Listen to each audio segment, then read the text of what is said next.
and I progress so much from here. In school, taking theatre classes helped me improve my public speaking skills. This class has also made me express my emotions, feelings, and it's really improved my skills. and I could actually speak louder, and it helps us to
Welcome to Kriya Play's Summer Solos Showcase 2026.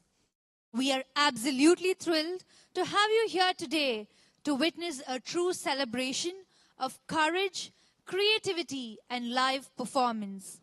Over the last 2 months, these young actors have undergone 20 intensive online classes, pored over scripts, crafted unique story worlds, and tackled rigorous offline rehearsals right here in Chennai. Today, the screens are left behind and the stage is entirely theirs. The guiding principle of our program is simple. Practice online, perform offline.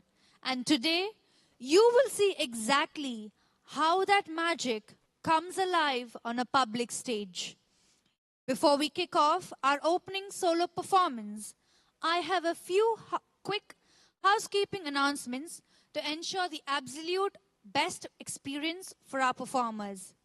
First, please take a quick moment right now to completely silence your mobile phones. Our soloists have worked incredibly hard to master their voice modulation and projection, and we want to ensure zero distractions.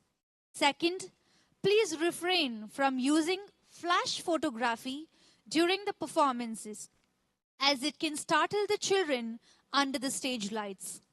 Finally, we encourage you to laugh and enjoy the shows, but please reserve your biggest and loudest applause for the end of each monologue to allow the kids to maintain their performance flow. Get ready to experience a roller coaster of emotions. To open our show today, please put your hands together and give a massive round of applause for our very first performer.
To kick things off today, we have a phenomenal young performer from Level 2 who has trained tirelessly to bring a unique character to life, crafting an elegant, high fantasy legacy piece, tracking an aging legendary wizard, passing his starlight knowledge down to a new generation. Please put your hands together and welcome on stage S. Hemikesh Manikandan performing his solo piece, The Last Fame of the Tower.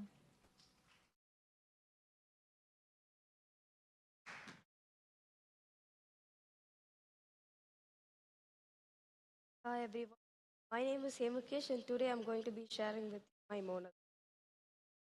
Lightning struck outside the tower. Thunder rolled down the mountains. At the very top there was a small light, and beside the fire was Elric Valor. He was a legend. Stories were told about him, about the impossible things he had done. Summoning storms, defeating monsters, stealing evil spirits below the earth itself. Once he was just a small child in a village. He would sneak out at night to see the stars. And one morning, an old mage with a twisted staff arrived. All the villagers feared him, but Elric saw something different wonder. The old mage smiled and said softly, "This can either be a gift or a curse." The next day, Elric set out to become the old mage's apprentice, conquering deserts and winter wastelands. He learned about lighting, fire, and all types of magics. He even sealed the gateway in the mountain, which prevented demons from entering the world. But he could not stop time from making people grow old and fearing. His master, his closest friends, warrior Raya he once fought battles with, all gone. Lightning flashed outside the tower. The air shifted. Something felt wrong. It was the Hollow King, once defeated, but now rising from the dead. Old instincts returned. Imagine grabbing a staff and marching towards the northern horizon. But deep inside, this was not right. Gathered all the knowledge he knew, gathered in centuries, scrolls, potions, and this was no longer for him to guard. He was going to pass it on. Wrapped in old parchment, started writing about not about battle plans or strategies, but about how power is nothing without kindness, about courage, about, about all the things he had regretted, about the people he wished he had saved. Went out to the balcony and finally felt peace. He raised the staff and a beam of light shot into the horizon. Warning, call to the next generation.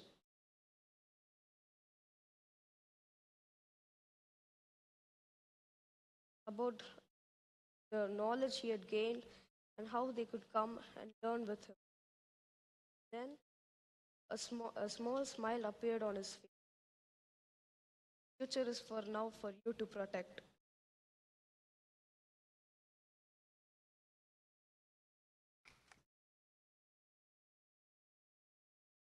Let's hear it one more time for that wonderful performance.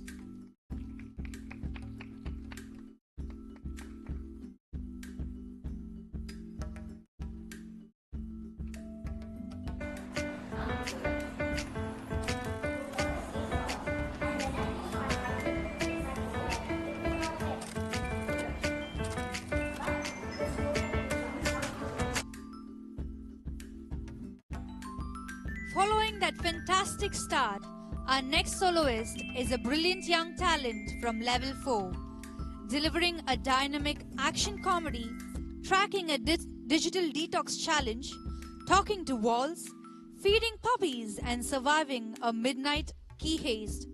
Please put your hands together and welcome on stage Yashna Baya performing her solo piece, My Life Without My Phone for a Day.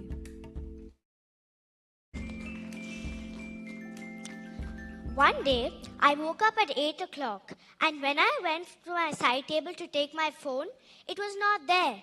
Now, I was wide awake. I got scared too. I thought, what if someone took it? Or what if they broke it while I was sleeping? So, I looked everywhere. The kitchen, the bathroom, the dining table, and even inside my cupboard. But it was nowhere to be found. But then, I somehow figured that it could be my mom. So when I asked her, she said that she had kept it in her cupboard.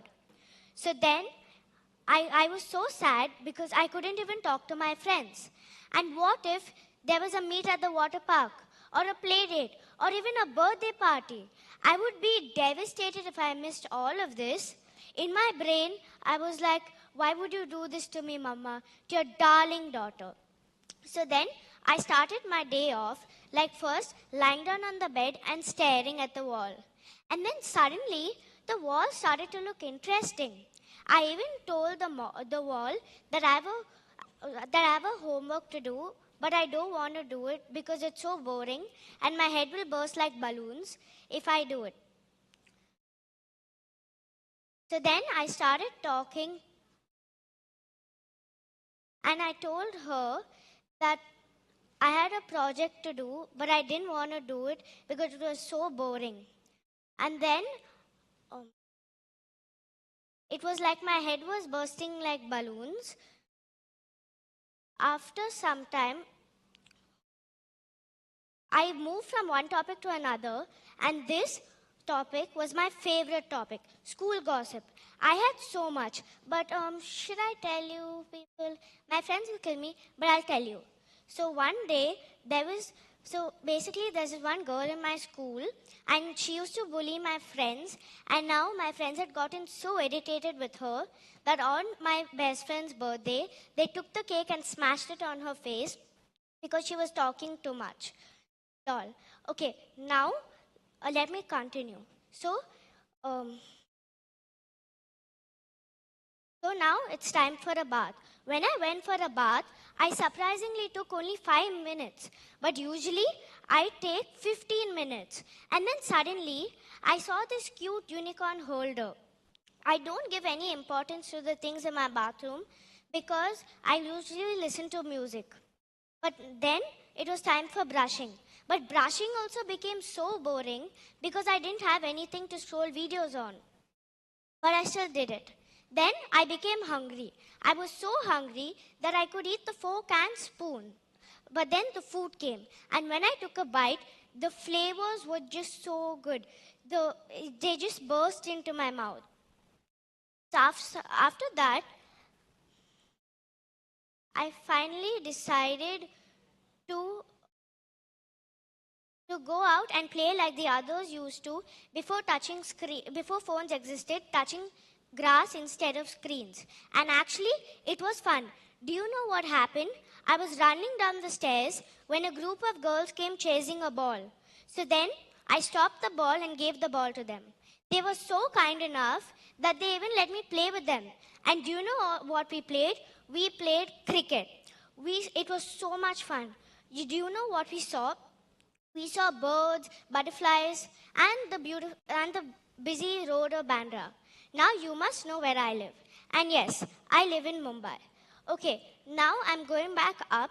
So I went to wash up, change, and eat lunch.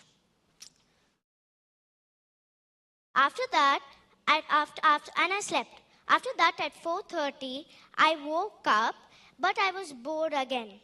And then I started to wonder, how did the people survive in the early 1990s where phones had not existed, but they had a lot of fun? But I was too eager to check my messages. So then I made a master plan.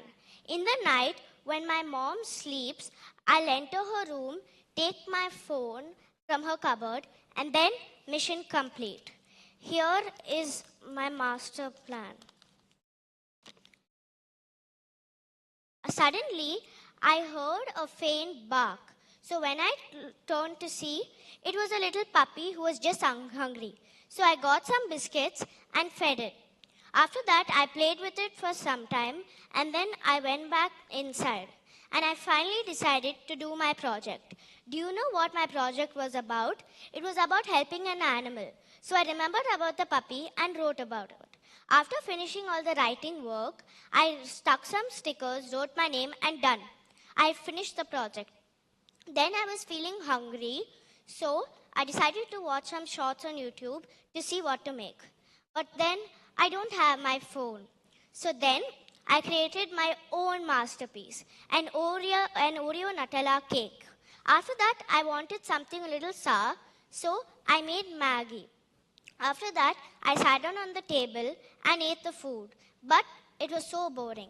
Then my mom told me to study some chemistry, and the only formula I knew was food plus phone. After that, I helped my mom make some dinner, and do you know what was there for dinner? Black dal and rice with extra butter. But now, I just went to wash my hands, and then I sat down for dinner. After dinner, I somehow convinced my dad to take me to Starbucks for a double chocolatey chip frappe. After that, we played some arcade games, and I spotted this one game where you have to throw as many big gorilla. So then, when I started playing, I won by 1 second, but my opponent disagreed. So I jumped in, took the gorilla, and ran. But then my opponent caught up to me and snatched the gorilla. I chased her until she bumped into security. Then out came my mouth. She cheated. Somehow the security believed me and gave me the gorilla. She even made my opponent do 100 squats. And if she didn't do it, she couldn't go where she wanted to go. After all of that, I went back home, changed into my night clothes, and I finally decided to read a book which I hadn't touched. Do you know which book it was? Harry Potter and the Philosopher's Stone. I read the first 2 chapters. After that, I waited for my mom to sleep, but she hadn't slept. So then I played catch with a random ghost. Like when I threw the ball would come back. After that, my mom had slept. So I used the washroom, wore black, and then I put some paint on my cheeks, and I was done. Now it was time to enter my mom's room. So when I entered my mom's room, I took her keys, opened her cupboard. But then she woke up. I didn't know what to do. But when I had a closer look, she was luckily wearing an eye mask. Phew. After that, I decided that I would go back and sleep like I was innocent and didn't do anything. And then after that, and I didn't do anything. And anyways, it was just a few hours till I got my phone. The next morning, my mom gave me my phone. And when I switched it on, there were 1,000 messages. I was also happy because I got my phone, but mission unaccomplished. A day without my phone felt like being a superhero, but without any superpowers. But actually, a day without my phone, and I made new friends and actually had fun. Now, I can't wait for my mom to be without her phone because I'm going to challenge her to do this thing which she did to me. Thank you.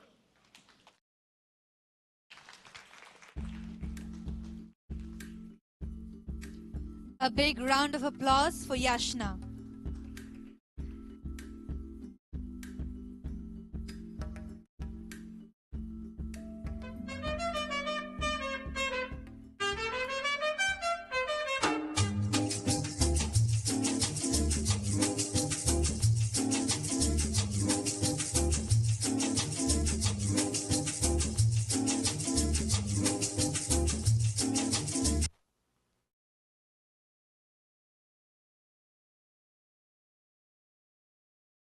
Up next, we have a fantastic fantasy builder from level 2. Unveiling a moving tale of a poor village boy finding a magical wand that transports him to valleys of gold and uncovers the real magic of kindness. Please put your hands together and welcome on stage Prakul Raghav M, performing his solo piece, The Mystery Wand.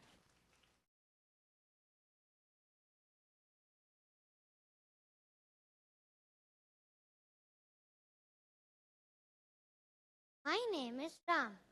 I come from a small dusty village, surrounded by dry fields and narrow dusty paths. Life in my village was never easy. Most families struggle every day just to survive. And mine was no difference. Many nights I sleep with an empty stomach. Sometimes cold wind enter our tiny house at the night. So I looked the stars through my broken roof. But even though I was poor, I carried something precious in my heart. That is dreams. I dreamed of traveling across the world, discovering magical places and finding hidden treasures. But the village often laughed at me when I spoke about it.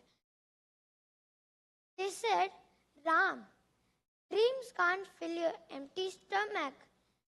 One day, but I never gave up. One day, while I was returning from home to helping the villagers, I decided to take a shortcut but people usually avoid it because strange things happen after sunset. But that day, curiosity pulled me inside. So I went in.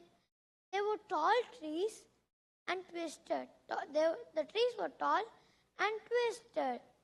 I could hear birds calling from far away and leaves crunching beneath my feet. And as I was walking, I saw something glowing near the huge banyan tree roots.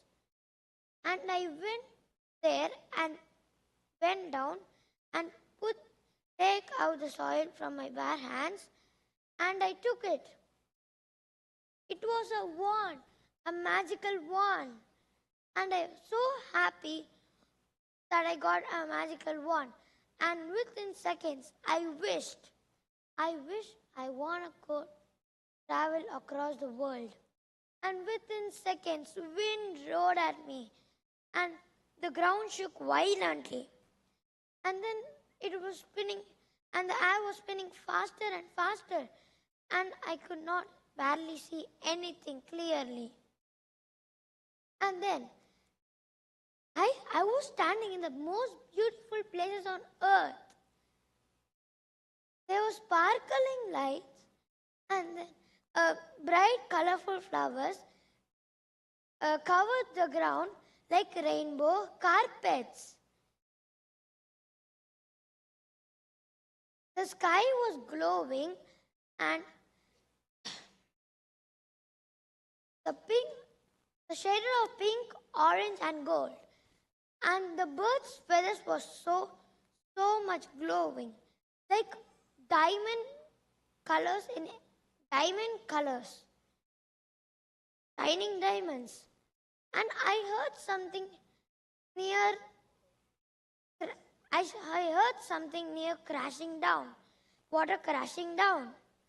And then I followed it, and then I saw a huge fountain. It was a fountain, and behind the fountain there was a dark cave. And what I saw made me shock and freeze. It was treasure. So, mountains of gold coins and glittering of diamonds, and a selfish thought entered my mind. Why should I help the villagers? They often laughed at me when I spoke about my dreams. Why should I? I can be king forever if I keep this treasure by myself. But then another thought entered my mind.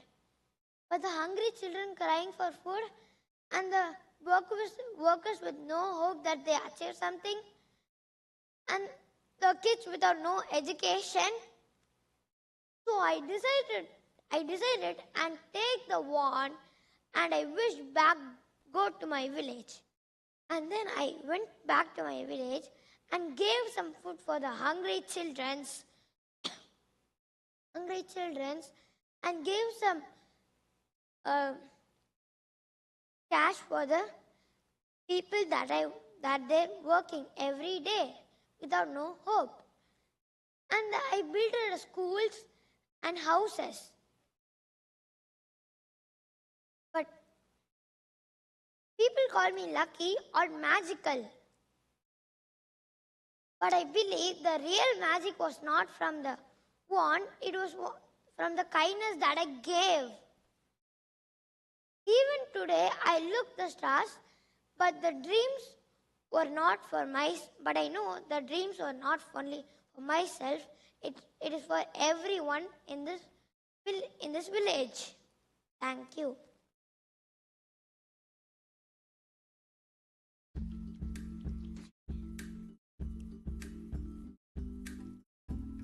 That was an outstanding choice.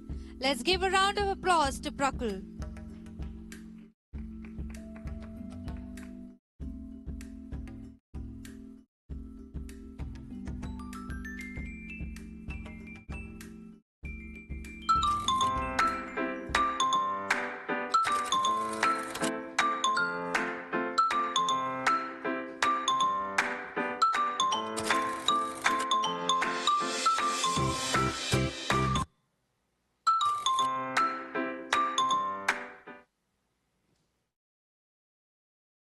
Let's keep that energy going as we welcome a wonderful young performer from Level 2, sharing a rich Udaipur set period fable, tracking a husband searching for magical shortcuts, only to learn the true gold of hard work and patience. Please put your hands together and welcome on stage Diya Dilip performing her solo piece, Do You Believe in Hard Work?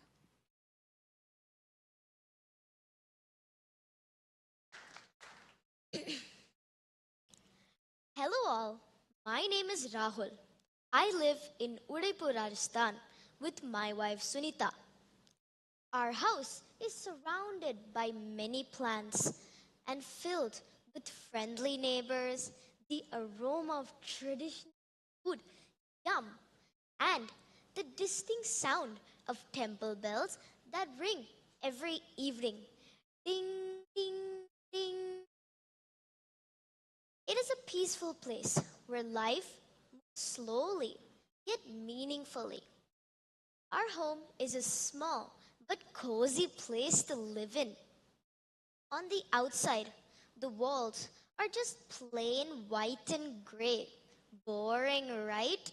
But the inside, the wall color is a beautiful yellow and green color with many designs and decorations. Ever since I was young, I was fascinated by stories my elders told of hidden treasures and magical objects that could turn ordinary lives into extraordinary ones overnight. But was interested in this one thing, a magical potion that could fulfill any one of your wishes. While trying to find it, I got cheated often, but even when people laughed at me, I would simply ignore it and continue searching. But Sunita, my wife, is always complaining that I waste too much money trying to find the potion. I say that when we get the potion, we'll become rich, so she should not worry. However, Sunita is much wiser and practical. She carefully manages our household expenses. Hard work will make us rich, she said. Hard work? Hard work is only work that is very hard, I said, laughing at my own joke. However, she clearly did not find it funny. Instead, she made a very annoyed expression as I walked out of the house to get some groceries for us. The streets were busy as usual, with shopkeepers calling out their prices and customers bargaining excitedly. I walked past them, my thoughts about wealth and magic. I hope I can find the magical potion soon, otherwise we'll go poor. A few days later, a sage called Dhruvanath came to our town. People spoke mostly about his wisdom and calm mind. Some claimed that he had the ability to guide people towards the pathway of success and truth. Sooner or later, I became his follower. One day, I went to him and asked him about the potion. Yes, Rahul, the magical potion is indeed real, he spoke with a calm voice. I became excited and asked him again. So, how do I get it? And where? I can give it to you, but in return you must give me something, he said. Huh? Well then, what is it, sir? I asked him. He then gave me many packets of seeds with different fruits and vegetables names on them and answered, you must give me 50 tomatoes, 50 carrots, 50 brinjals, and 100 bananas. I knew it would take me time, but was determined to get the potion. So I made space for the plants. I cleared rocks, I loosened the soil, and prepared the land carefully. So every day and night, I spend my time watering and caring for the plants. And when they were harvested, I would wake up early in the morning, arrange the fruits and vegetables neatly in baskets, and go to the market with this happy face. But this wasn't helping me, as I needed to give them to the sage. So I needed to make more space and plant more seeds. Day by day, month by month, year by year, I spend my time working on the field. But some days were extremely difficult.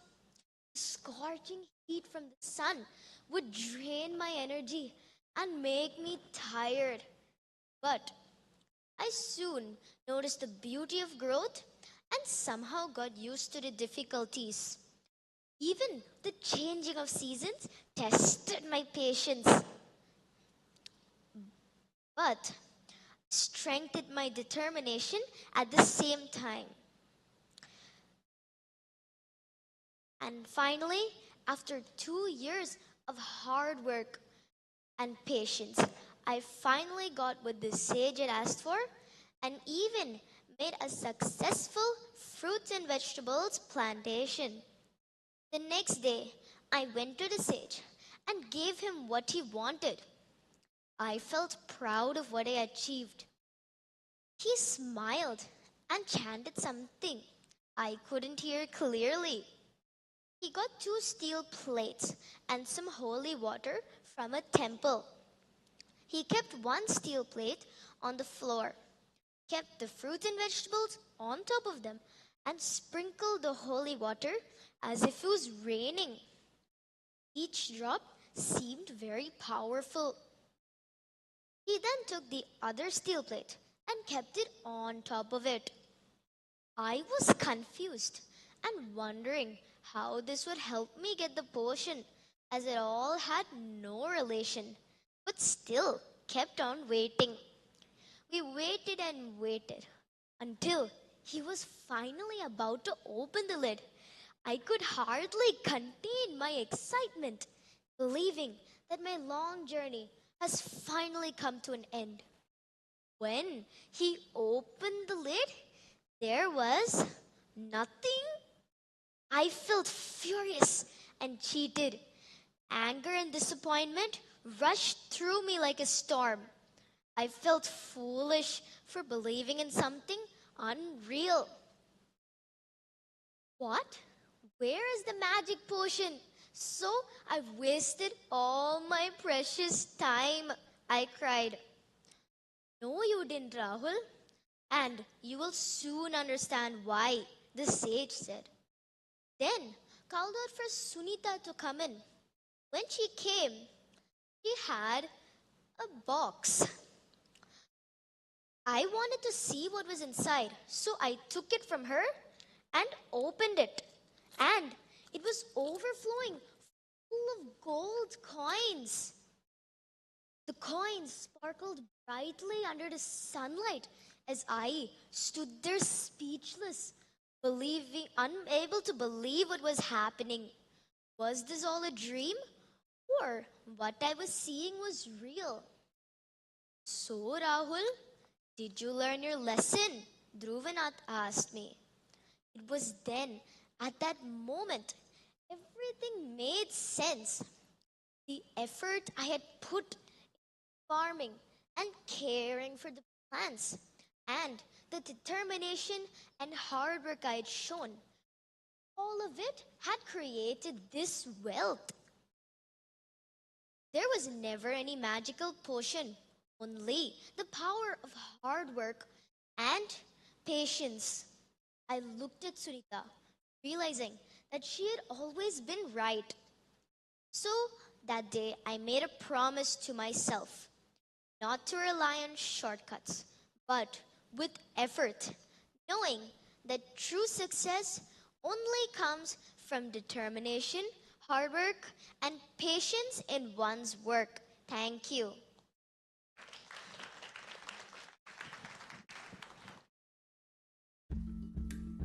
Give it up for our hardworking Diya, everyone.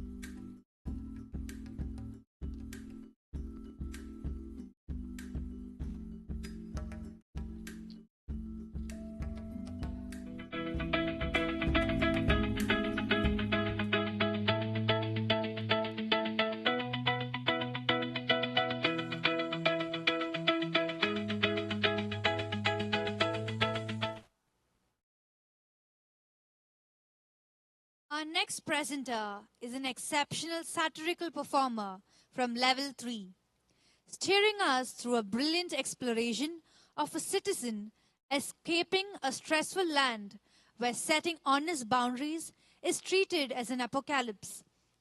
Please put your hands together and welcome on stage Shaurya Lalwani performing his solo piece, The Revolution of No.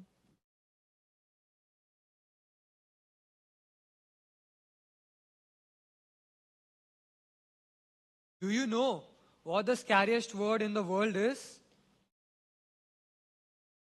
People think it's failure or loneliness. No. The scariest word is a tiny two-letter word which can destroy fake friendships, disappoint relatives, and give Indian aunties chest pain instantly. And I know this because I come from a place called Yes Land, a world where nobody says no. Not because they can't, because they are afraid to.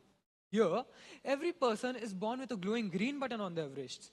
Whenever someone asks you something, the button glows. You say yes, people smile at you like you saved humanity. Say no, button turns bright red. And suddenly, everyone stares at you like you kicked a puppy during a motivational speech. I am Shaurya, and I was the greatest citizen yes I had ever seen. Shaurya, can you help me with my homework? Yes. Can you stay awake till 2 a.m. listening to my breakup story? Yes. Shaurya, can you come to my cousin's engagement, wedding, reception, after party, baby shower, and emotional family drama? Yes. Yes, yes, yes, yes. I'm tired of this yes.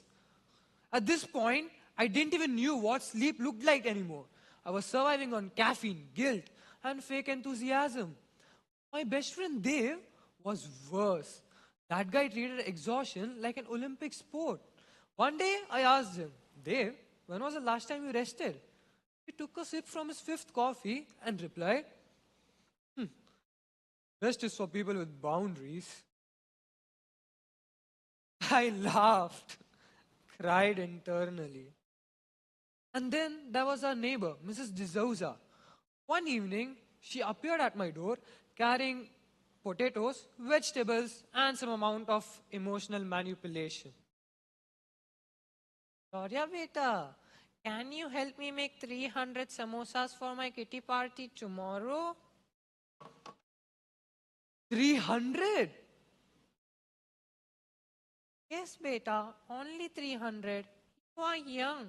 Your bones still work. I wanted to say no. I really wanted to say no. But my wrist button started flashing like it was warning me for an apocalypse. So I smiled painfully. Of course, Auntie. Mrs. D'Souza gasped dramatically. Ah, I knew you wouldn't disappoint me unlike my own son. At this point, I wasn't just making samosas. I was competing with a son. At midnight, while folding my 197th samosa, I realized something terrifying. I was angry. Not at Mrs. D'Souza, at myself. Because nobody forced me to say yes. I just didn't know how to say no. And that's the funny thing about Yes Land. People call it kindness, but it was just fear wearing a polite smile. The next day, I met Zara. Now, Zara was dangerous. At least, according to the society, she asks questions. She refuses extra work. She once said no to a group project. Honestly, horrifying. I found her sitting next to a cracked wall covered in graffiti. Over it were the words, a forced yes is just a quiet no. You wrote that? I asked. You look tired, Shaurya. I'm fine. She laughed. That's everybody's favorite lie here. And for the first time, someone looked at me and saw the truth. Not the helpful version, not the smiling version, the exhausted version, the human version. Then came that moment that changed everything. Midnight, my phone rang.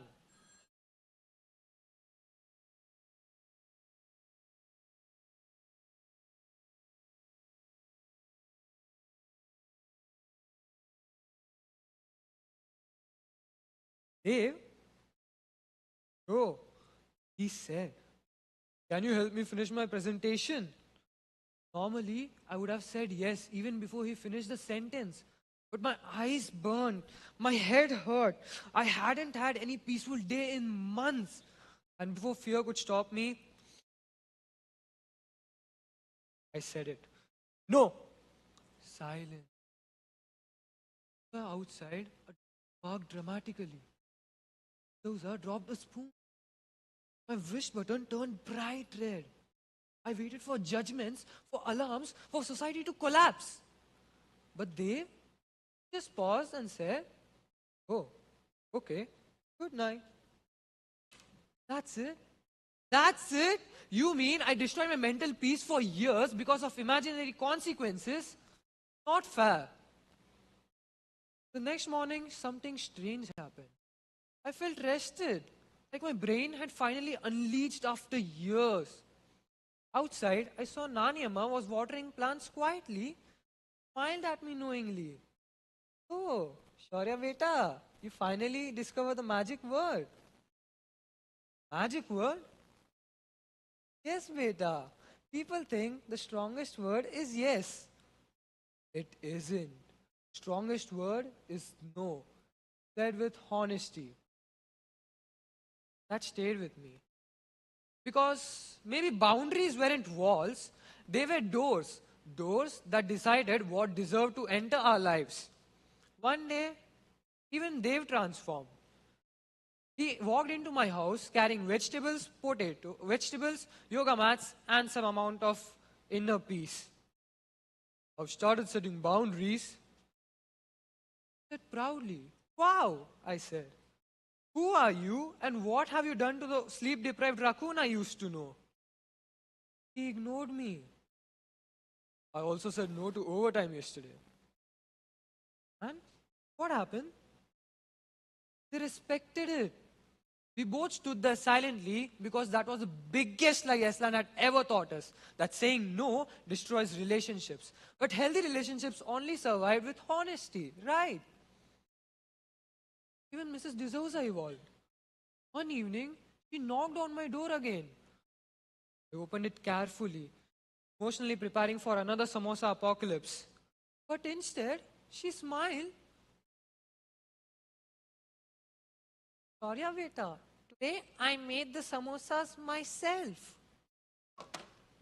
What? I nearly fainted. Although, she added,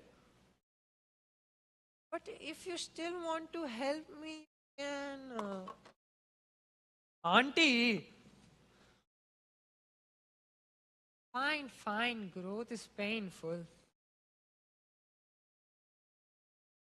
Months later, the giant screen in the center of Yesland changed.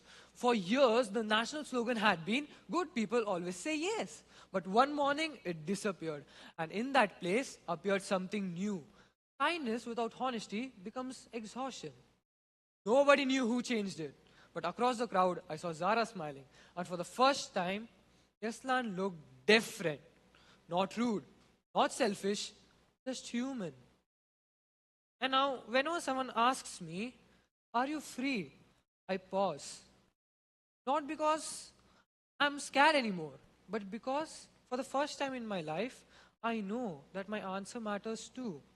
Sometimes I say yes, sometimes I say no. Sometimes I say, "Give me a moment, let me think about it."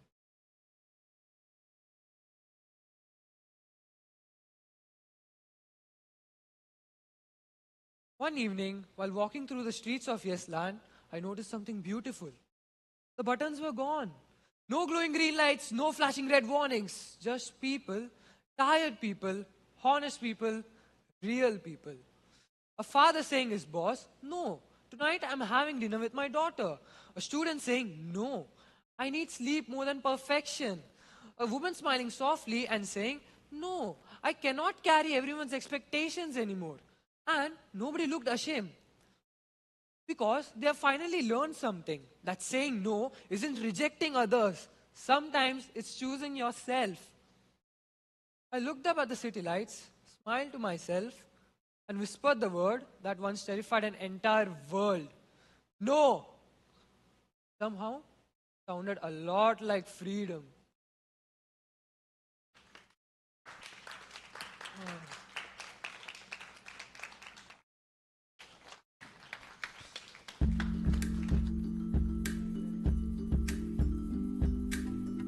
Fantastic work. Let's hear it again for Shaurya.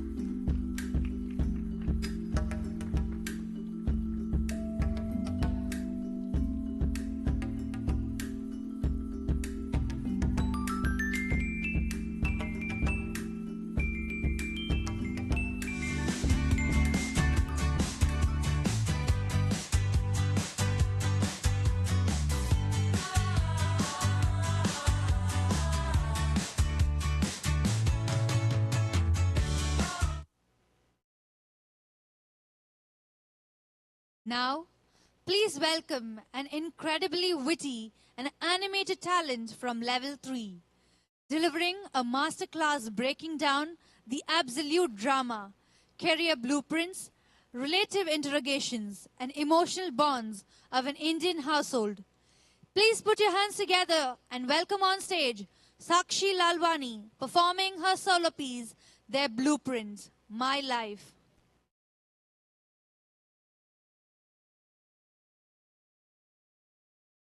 Beta, what do you want to become when you grow up? In an Indian household, this is not just a normal question. This is a survival test.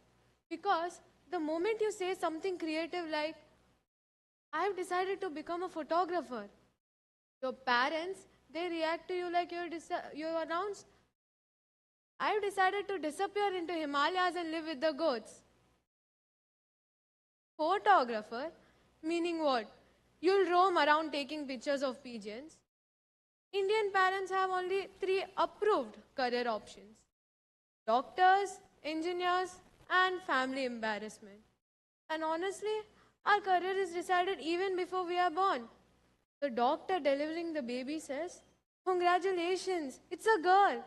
And my parents immediately say, "Very good, very good. Now put her in the medical foundation batch." My friend Rohan, he wanted to become a chef. That guy could cook better biryani than most of the restaurants. But when he told his father reacted like he has personally insulted the family tree. Chef, you want to stand near onions your whole life? And now he is studying medical engineering. And then there is passion. Indian parents don't trust the word passion. I once told my mom, "Mom, I want to follow my passion." Without even looking at me, she said, "Passion does not pay electricity bills." Indian parents treat passion as the suspicious person at the airport. No trust, immediate investigation. And comparison. Oh, comparison. That's India's national sports. Look at Sharmaji's son. I've heard about Sharmaji's son than my own achievements. At this point, I'm convinced that Sharmaji's son is an IIT topper, is an IAS officer, a part-time astronaut, and somehow emotionally available too. Poor guy. Must be exhausted carrying dreams of millions of Indian parents. And then there's my cousin Meera. He got 98%. 98. Can you imagine? And you know what her mother said? 98 and all is fine. Where did the other 2% go? Excuse me. What was Meera supposed to do? Hack the education system?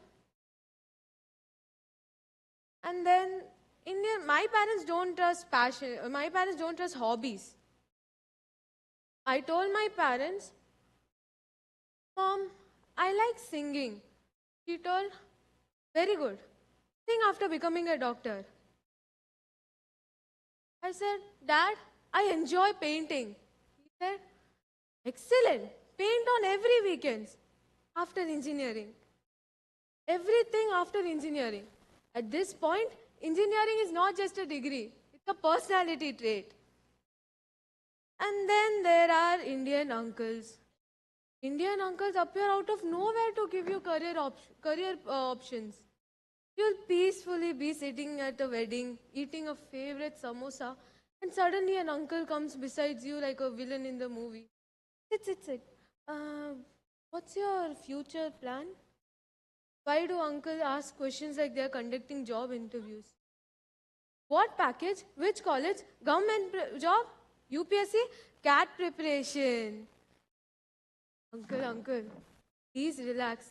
I came here for free food. Please.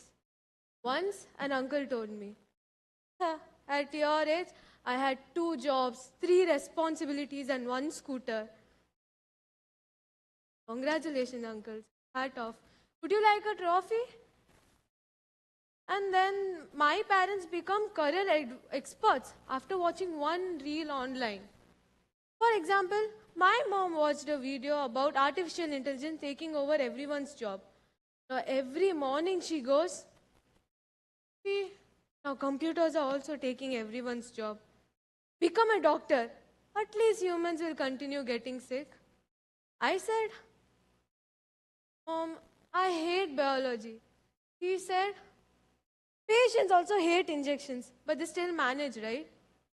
And honestly, there is no winning against argument with Indian mothers. They don't argue back with you. They just emotionally finish you. And then and then my mother believes WhatsApp forwards more than actual science. One random auntie from a WhatsApp group will tell, drink hot jeera water standing upside down. Your memory will improve. Finish. Now the entire family believes it. Doctor says one thing, Google says another, but if the WhatsApp auntie says, rub onion on your feet to cure your fever, medical science will immediately pack its bags and leave. And then there is board exams. Indian household during board exams, like a military campus. Atmosphere changes. Everyone starts whispering. Every other relative starts calling like it's a national emergency. How many hours is your daughter studying? As if I'm preparing to launch Chandrayaan 4. And then my mother suddenly becomes a motivational speaker. Study now, enjoy later. Later when? At retirement? And why do Indian parents love engineering so much? Every other student I see is becoming an engineer. At this point, India has enough engineers to build another India. And some of the engineers I know are not even engineers. One became a DJ, one became a photographer, one became a bodybuilder and is now selling protein powder online, and one makes motivational podcasts with sad piano music.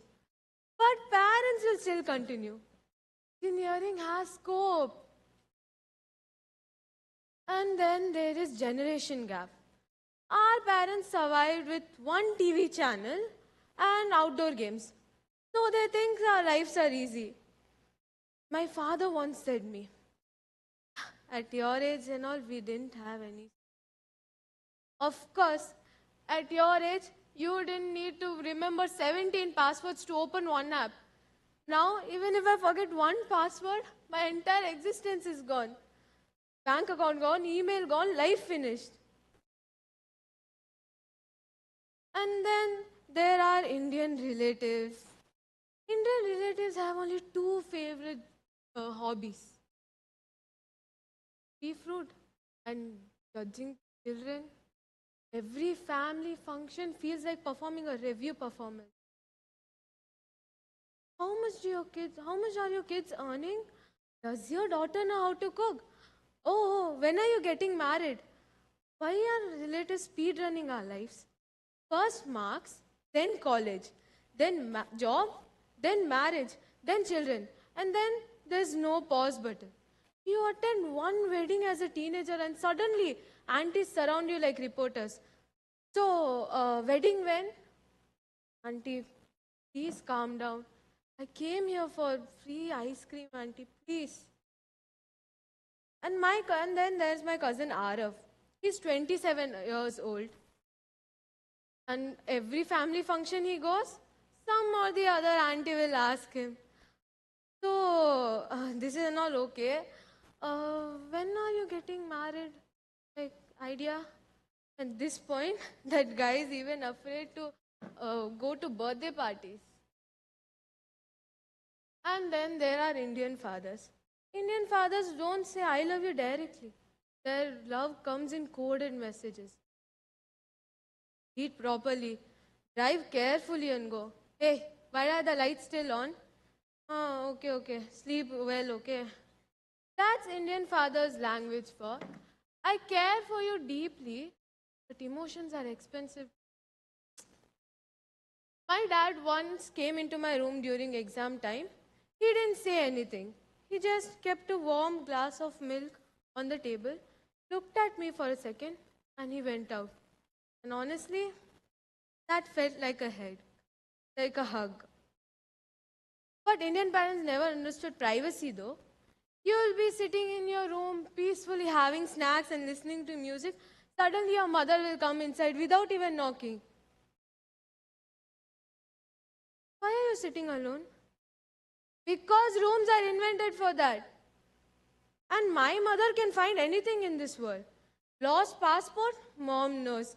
Important document? Mom knows. Missing sock? Mom knows. Self-confident? Okay, maybe not self. And my parents think that food can solve any problem. You're happy? Sad? Eat. Heartbroken? Eat. Exam stress? Have extra parathas. And my mom genuinely thinks. I once told my mom, Mom, yaar, I'm feeling so stressed. She told me, Adalla onnu illa, just have an aloo puri and sleep. Everything will be alright. And honestly, she might be right. But despite all those comparisons, all those warnings, all the lectures, and all the emotional blackmailing, Indian parents generally do care for us. A lot.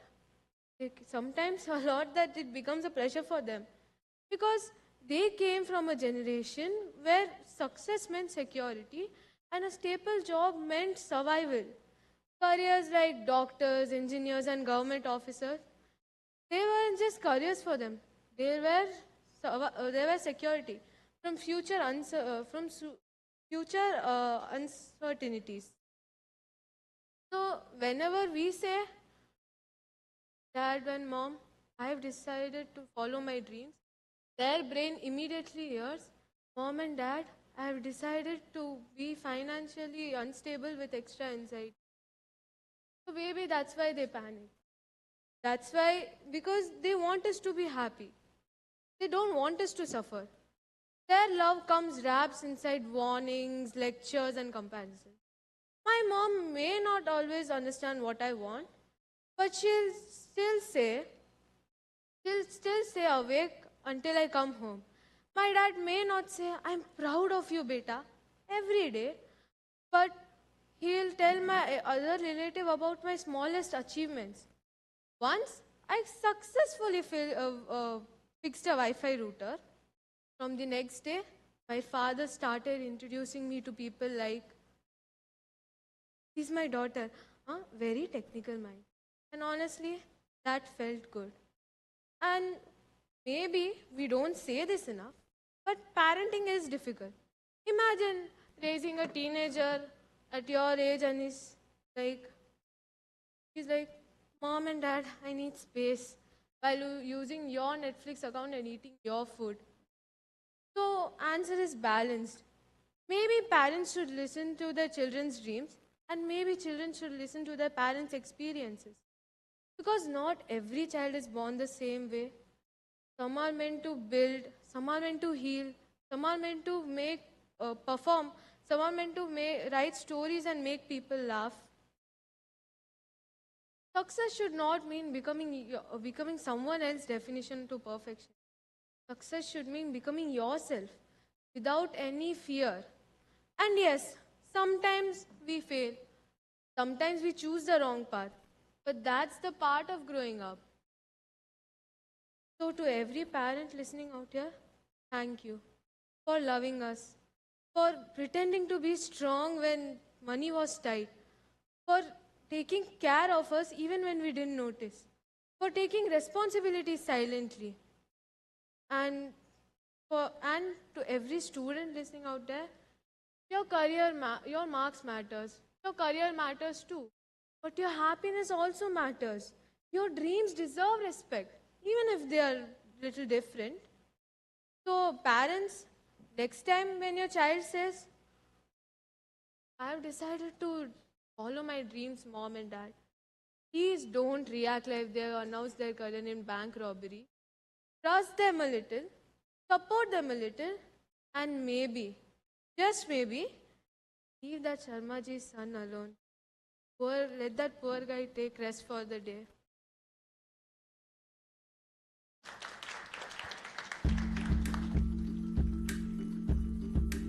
Great job, Sakshi. Let's give it up for her.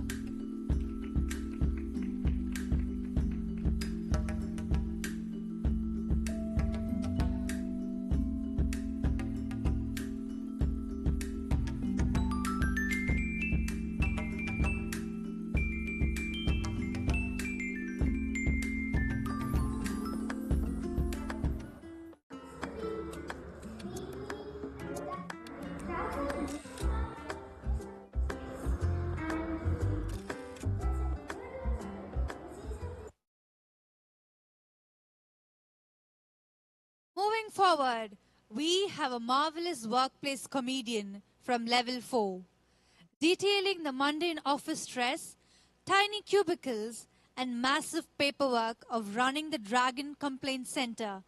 Please put your hands together and welcome on stage Mihika Nagpal, performing her solo piece, Dragons, Drama and Paperwork.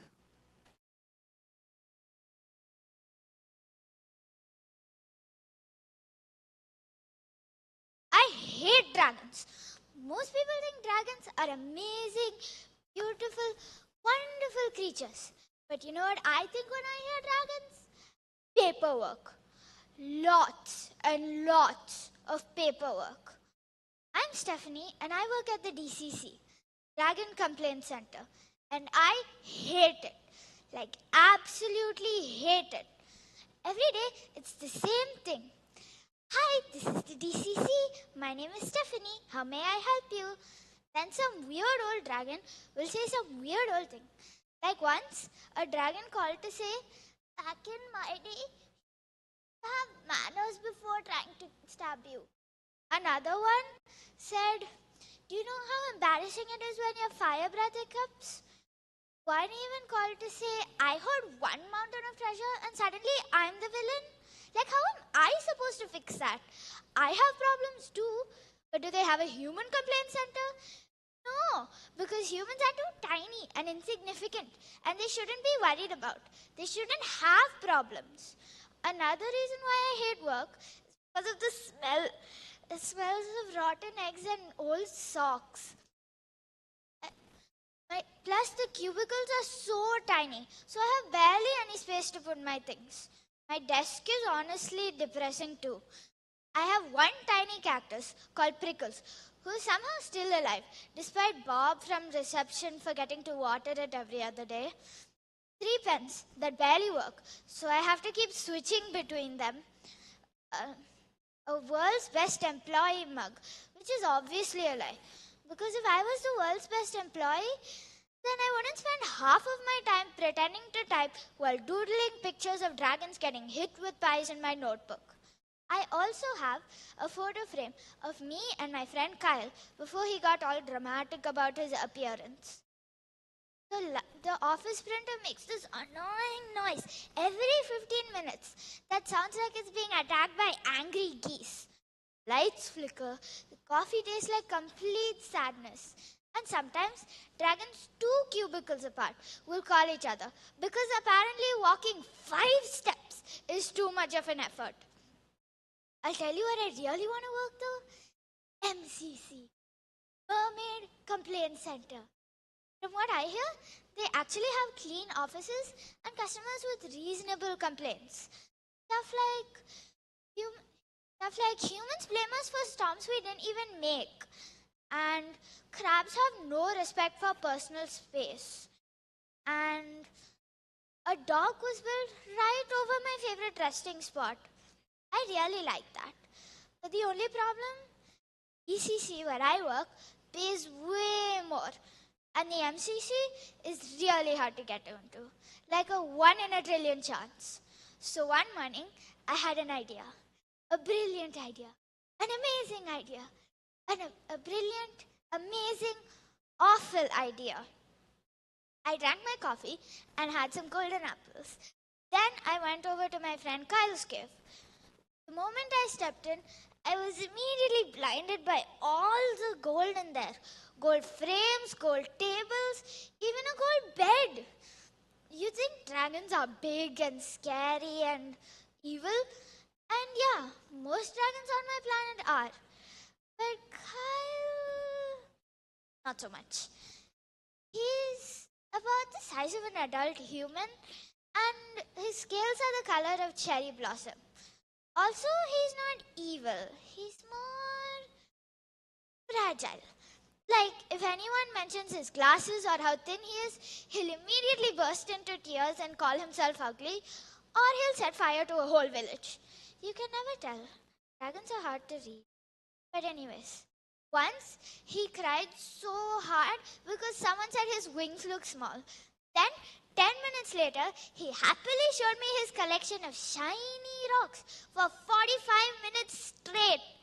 Another time, he got scared because he thought a shadow was following him. But it turned out to be his own tail. But anyways, in the kitchen, cooking some stir-fried mice which smelled amazing, stood Kyle in an apron, saying, "Don't laugh at live dragons." Kyle cooked weirdly for someone who once set soup on fire. Not burnt soup. Soup that somehow spewed flames. Dragons are supposed to live in caves that are dark and dangerous and full of mysterious glowing objects. But Kyle folded his napkins into perfect squares and labeled his spice jars. One literally said salt, even though you could obviously see it was sugar. Dragon logic. "Hey, Steph," said Kyle. "Would you like some mice? They're fresh from the cave." "Sure, Kyle. Thanks. I'm starving," I replied hungrily, even though I just had like some 9 apples. I took a seat and told him my plan. He was going to dress up as me while I went to tour the MCC. Of course, I had to book a tour first, but I could work out the details later. "No way I'm doing that," said Kyle. "I don't have your peppiness, sarcasm, and my social anxiety is always at 100%. Ugh, this is not going as I imagined. Then I got an idea. "Hey Kyle, if I don't get into the MCC, I'll have to live with you. And then I can tell everybody that you wear contact lens and your power is -11. "Fine," he said. "But don't bring it up again, because you make me sound more ugly than I actually am." At this point, I got annoyed. "Oh, calm down, you big blubbering baby. You're not ugly, and you know that. You just want attention. Besides, why are you crying? It's shopping time." At that, his ears perked up, and he smiled immediately. At the mall, we went to 4 shops. One for clothes, one for makeup, one for hair, and one for hot chocolate. The hot chocolate because I was feeling cold. We paid for all of this using Kyle's card, obviously. And he complained the entire time, too. Stuff, not real complaining, Kyle complaining. Stuff like, "Stephanie, why do humans make shopping so difficult?" And, "Stephanie, why are there nearly 17 nearly identical shades of pink lipstick?" And, "Stephanie, why are wigs so expensive?" At one point, he tried on sunglasses backwards and somehow still thought he looked cool. He did not look cool. He looked like a confused pigeon. Then we went to the MCC office. It was humongous. There were shelves everywhere and couches with super soft-looking pillows. There was a big statue of a mermaid painted in all the colors you can imagine. The lady at the front desk looked really pretty. She wore a blue full sleeve, matched so well with the decor, pearl earrings, and a cute black skirt. Her makeup was done really well too. Teal eyeliner, pink blush, and a beautiful shade of red lipstick. She sat at her desk with a laptop and a mug filled with pens and pencils. Walked over to the front desk and she greeted us with a smile. "Hi, I'm Cleo. Welcome to the MCC. How may I help you today?" Her voice actually sounded cheerful and happy, like she actually liked her job. Unlike Bob at our reception, she always sounds so sad. "Hi, I'm Stephanie. And I'd like to book a tour, please, if you have anything scheduled for this week. For a second, Cleo looked at me like I was crazy. Then said, sure, hun, I'm just going to need to register your age, weight, favorite drink, and I also need to know if you have any allergies. I was so excited, I almost started jumping up and down and clapping my hands like a seal. I actually had to physically stop myself because first impressions matter. And even though I was excited, the seal behavior didn't seem very professional. I kept imagining myself working there, walking through the halls every day, having coworkers who smiled at me because they wanted to, not because customer service rules forced them to. I gave her my details and told her, and she told me that I was in luck and there was a slot for Thursday at 3 p.m. I was so excited. Great, thanks, I said, and practically skipped out the door. Fast forward to Thursday. I was standing in front of my mirror, practicing my lines again and again. I was so nervous, I thought I was going to vomit, which would be terrible. Because imagine vomiting right before orientation.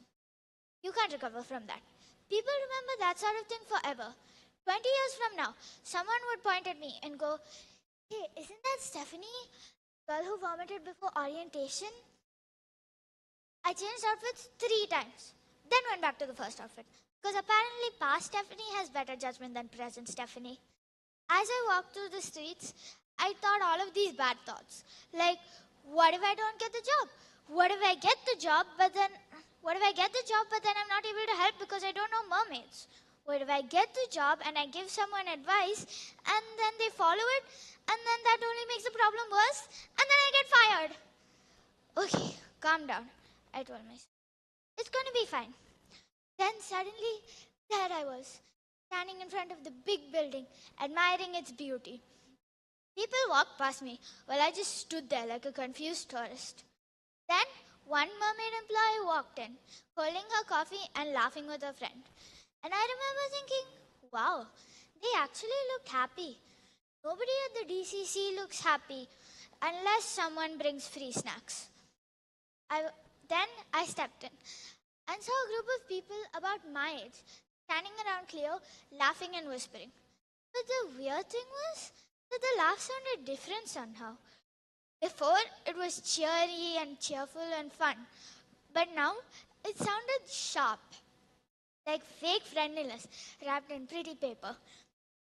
Oh my god, yeah, she was so ugly and weird, and her name was so childish, Cleo was saying.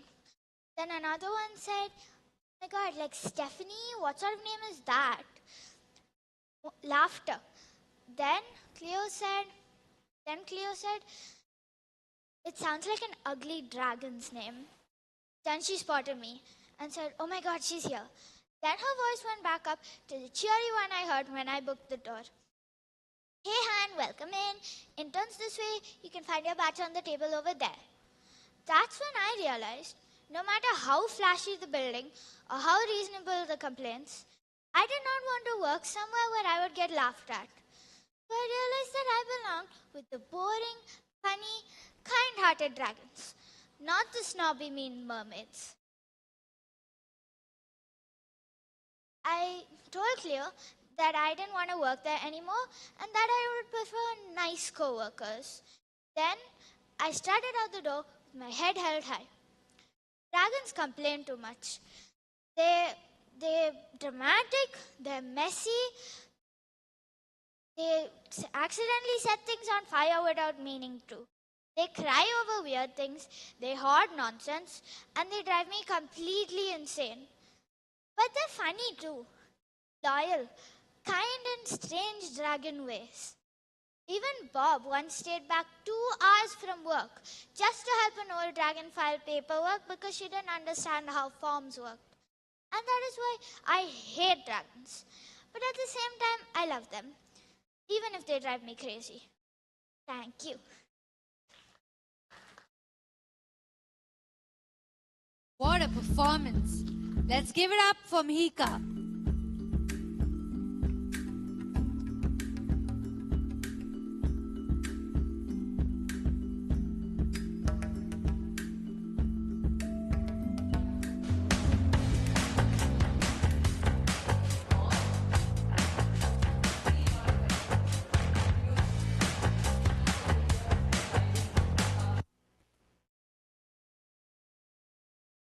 Next on stage is a laugh out loud travel disaster specialist from level 5, recounting a chaotic comedy where an accidental lottery winner accidentally topples the world's greatest landmarks while trying to shine them up. Please put your hands together and welcome on stage Akshit Baya before performing his solo piece, How I Ruined the Seven Wonders. Hello everyone. Please sit down and listen to my story. It's a very long story. It's a very strange story. And most of all, it's a very noisy story. My name is Bob. And before all of this crazy stuff happened, I was just a regular guy who lived in the busy cities of New York, where the traffic never stopped. The noise never stopped.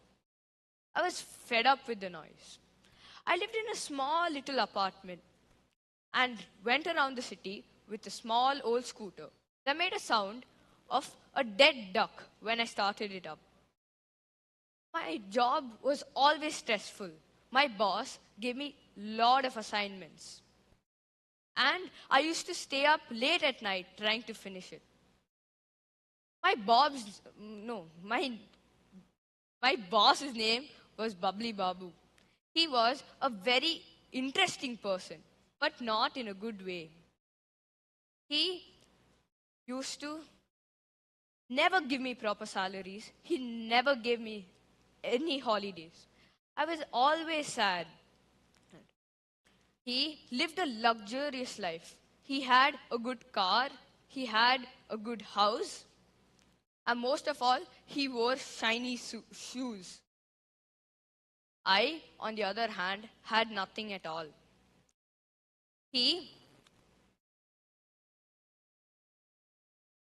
I tried finding other jobs, but I could find none other.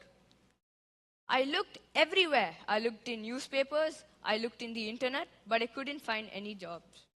The next day, when I was going to work,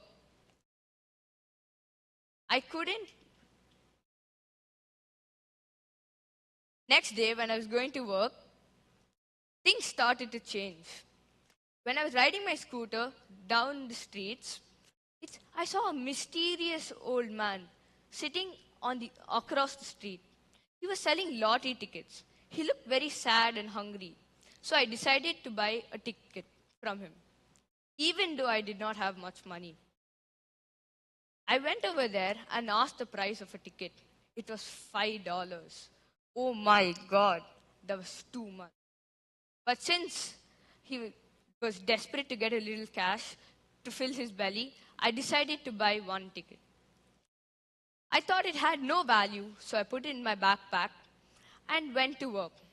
The next day was Sunday, and by some miracle, Mr. Bubbly Babu had gone for a holiday to his grandmother's house, and I got a holiday too. I sat down in my living room and put on the TV.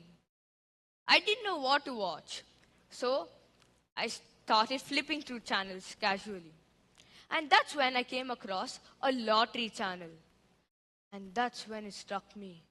I had bought a lottery ticket yesterday. I ran across my apartment like a crazy person trying to find that little piece of paper. It was inside my bag. I bumped into a table and finally found it under a piece of dirty clothes. I sat in front of my television and started looking at the numbers. The man on the TV started reading the numbers. To my ultimate surprise, the numbers on my ticket matched the numbers on the screen. My jaw dropped. I checked once. I checked twice. I had won. I won $20 million. And now I decided to take a nice long vacation and go somewhere that would interest me. But now I had a problem of where to go. But that could wait. First, I wore my best shoes, walked out of the door, took a fancy taxi to Mr. Bubbly's house. I opened his door without knocking with a loud bang. I walked straight up to his desk, slammed my hands on the table, and looked him dead right in the eye. I told him I quit. Goodbye, bubbly. No more sleepless nights. No more less salaries. Now I was free. I'm rich now. I'm going to visit the world, travel the world. He looked shocked. His eyes widened like two bowls of soup. His jaw dropped like a large cave. I stormed out of the door, feeling super cool. And that's when I turned around to see him once more. And that's when I saw a small fly that was buzzing all around the room. It went straight into his mouth, and I started laughing. It was the funniest thing that I could ever see. After that, I started thinking of where to go. I thought and thought for hours and hours, but I still couldn't find a place that I wanted to go. I fried my brains so much that I thought I'd lose my mind. So I decided to distract myself and on the TV. Once again, I did not know what to watch. I was flipping through channels when I came across a spectacular show that told me about the wonders of the world. And that's when it struck me.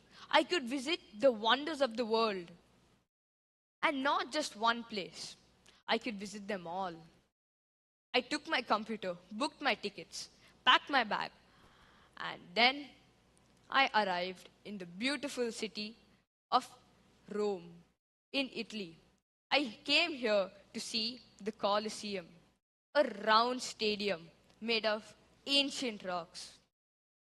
I walked closer to this Colosseum. It looked beautiful, but there was one problem. There was too much noise. A construction was happening right beside the Colosseum. I wanted to look at the stones a little more closer. So I walked closer, past a small sign written in Italian. I did not know how to read Italian, so I walked straight past the sign. And that's when a man wearing a helmet came running up to me. He looked super stressed and started talking to me in Italian, super fast. I did not know what he meant. So I thought he was being friendly and he was telling me about the cool machine that had a large arm. I thought he was telling me to on the lights for the tourists. So I agreed and nodded my head. He gave me a hard helmet and a walkie-talkie. I ran up to the yellow machine. On the control panel, there was a red color button. I thought if I pressed that, the lights would on. But that was not the light switch. In that moment, the arm of the machine came to life. It started swinging violently. I panicked and pulled a handle, and that was the second biggest mistake I could ever do. It went swinging and bashed the wall of the Colosseum. The workers removed their hats and started screaming at me. People started screaming and running in circles. I got off the yellow machine, looking really scared. I threw my walkie-talkie and went straight into the crowd. And that's when I heard it. The Italian police were here. I went straight to my hotel, took a flight, and went to Egypt to see the pyramids of Giza. I thought to myself, a pyramid was just a pile of old rocks that was made on sand. The sun was beating down on the desert, and I was super hungry. So I decided to buy a banana from a really nice vendor. I ate the banana in big bites, but then I didn't know where to throw the peel, as there were no dustbins in the desert. Without thinking twice, I threw it behind me, and I wanted to take a picture of the pyramid. I totally forgot about the banana peel and started moving backward to take a picture. And that's when I slipped on my banana peel and landed hard on my bottom. Oh no. I started rolling down a slope, and on the other end, there were a group of smart scientists that had just built a beam to support the pyramid. I tried to stop, but it was too slippery. I went tumbling down and knocked over the beam. When that beam fell, it fell on top of another beam that continued like dominoes. And just like that, the pyramid had lost its balance and it came crashing down. I dusted my hair and then got up. In front of me, there was sand and yellow rocks. That's when I heard sirens. The Egyptian police had come. The police in this country were really active. So I entered a tour bus. I went straight back to the hotel as I didn't want to get stuck in traffic. As I went back to the hotel, I took a flight and flew straight to the beautiful country of India to see the Taj Mahal. The Taj Mahal was a very old building made of white, smooth marble. I wanted to take a closer look, so I stepped forward. There, I saw a microscopic chip. Before I left New York, I had bought a $5 cheap scraping tool from Amazon and decided to do a favor for the people of India. I took the scraper and started scraping, but that did not remove the microscopic chip. It made a dent. I took sandpaper in my pocket to shine it again and make it even. I rubbed gently over there for 5 minutes, and that's when a small black line appeared. There was a crack. The crack sped up like a snake and went straight past the windows and up to the dome. And just like that, a $1 billion monument came crashing down. There was a dust cloud over me, a white dust cloud. And that's when the Indian police arrived. I jumped back into my car and taxi. I went straight back. Now I'm in a dark hotel, and all I can see on the news is my face. And they say a person named Bob, which is me, has been destroying the wonders of the world. I am in total shock and confusion. I never meant to break the wonders of the world. I just wanted to have a nice holiday. Now all I need is a mustache and a back door to dash from. Thank you.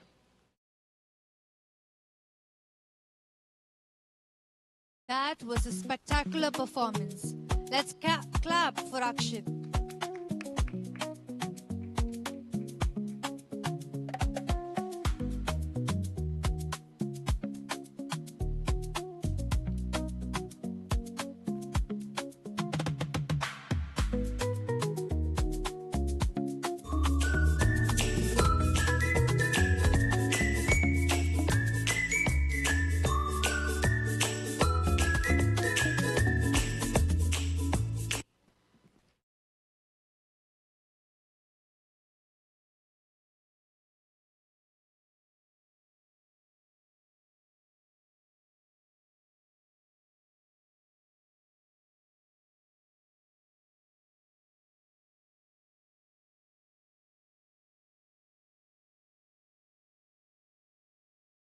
Our final performance for this batch comes from a highly impactful dramatic soloist from level 5, delivering a cinematic, raw, and deeply poignant dramatic performance, capturing the true exhaustion, healthcare adjustments, and powerful empathy of a junior resident doctor.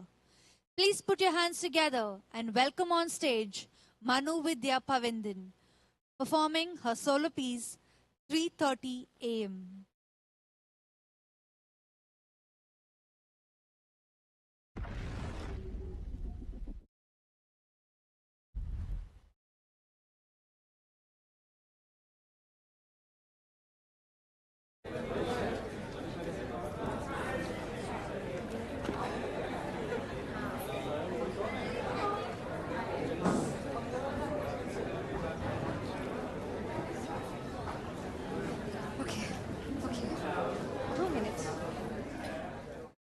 cry for 2 minutes. No crying, no emotional moments. Just inner peace.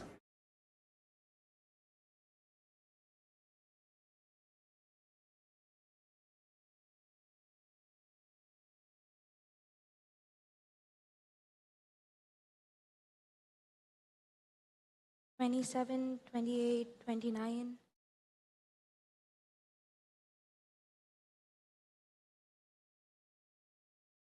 27, 28, 29.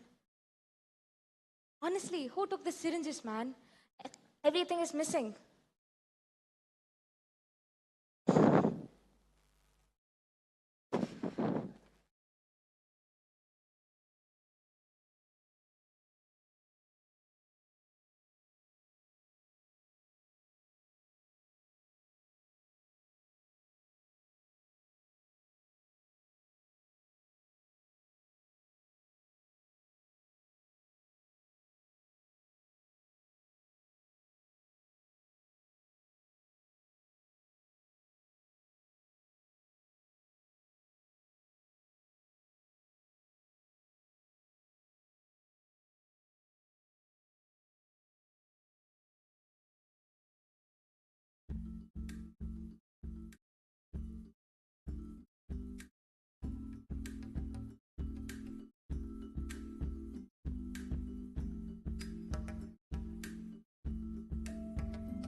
I like Kriya Shakti class because it is fun, exciting. They tree the velvet Fuji. So cute. I thought you guys were rapping some song. I like theater class because My confidence level has also increased. And now I've gained so much confidence. Like now I'm very confident, I'm able to act, and I learned a lot and I progressed so much from here. In school, taking theater classes helped me improve my public speaking skills. This class has also made me express my emotions, feelings, And it's really improved my skills. and I could actually speak louder, and it helps us to be more creative. The courses which I had done during my career play years had definitely made my CV look a lot more clearer. And I think that all those years which I spent doing those career play courses back in school had definitely enabled me to foster those two skills. If there's anything in topic of Kriya Shakti, I would always choose that first.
Our final performance for this batch comes from a highly impactful dramatic soloist from level 5, delivering cinematic, raw and deeply poignant dramatic performance. capturing the true exhaustion, healthcare adjustments, and powerful empathy of a junior resident doctor. Please put your hands together and welcome on stage Manu Vidya Pavindan, performing her solo piece 3:30 a.m.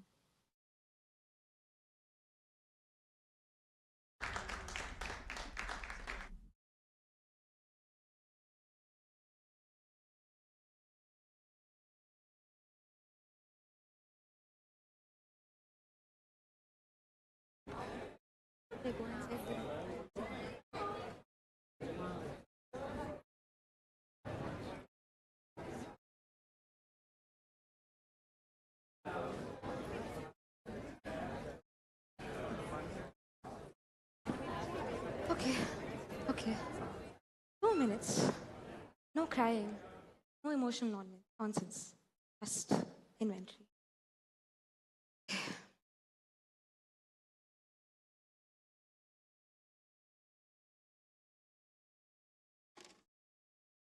27, 28, 29. Who took the syringes, man? Honestly, every night things disappear from the hospital. Syringes, gloves, scissors, doctors, everything. One missing. Fantastic. One syringe is missing from the hospital where nothing is ever missing because nothing was ever there to even begin with. Maybe the syringe got tired too. Maybe it resigned. Dear management, after careful consideration, I can no longer continue to work in this toxic environment. Back to work. 37, 38, 39, 40, 41.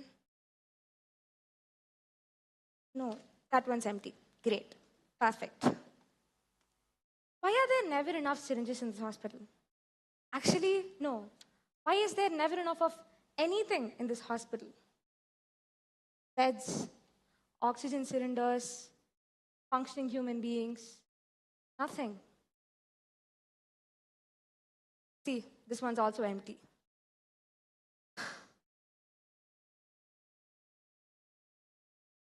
God. See this?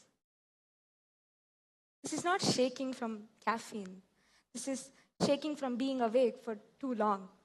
There's a difference. What time is it? 3:30 a.m. Nothing good happens after 3 in hospital. Everybody starts acting a little different. Patients, relatives, doctors, even the building feels tired. Everybody is different. Patients start becoming philosophers. Relatives start being aggressive. Junior doctors start hallucinating. And what else? Consultants, they just don't answer phone calls. Amazing teamwork. I am tired. Not just tired. Not I'll be fine if I take rest kind of tired. Not I need a nap tired. I am tired in my bones. Like that feeling when even blinking is irritating. My soul feels swollen. I've been here since yesterday morning. Yesterday morning. What time did I come to work yesterday? 8 a.m. No, 7:30. No, because Dr. Karthik called in early. So technically I've been awake for, actually, I don't want to calculate it. Oh, amazing. Dinner. Breakfast also, maybe.